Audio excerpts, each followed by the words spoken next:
Александр Сергеевич Пушкин. Я помню чудное мгновение. Я помню чудное мгновение. Передо мной явилась ты, как мимолетное видение, как гений чистой красоты. В томлении грусти безнадежной, в тревога шумной суеты, звучал мне долго голос нежный, и снились милые черты. Шли годы, был порыв мятежный, рассеял прежние мечты, и я забил твой голос нежный, твои небесные черты. В глуши, во мраке заточения, тянулись те одни мои, без божества, без вдохновения, без слез, без жизни, без любви.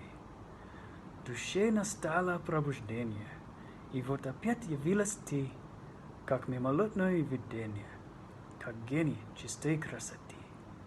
И сердце бьется в упоении, и для него воскресли вновь и божество, и вдохновение, и жизнь, и слезы, и любовь.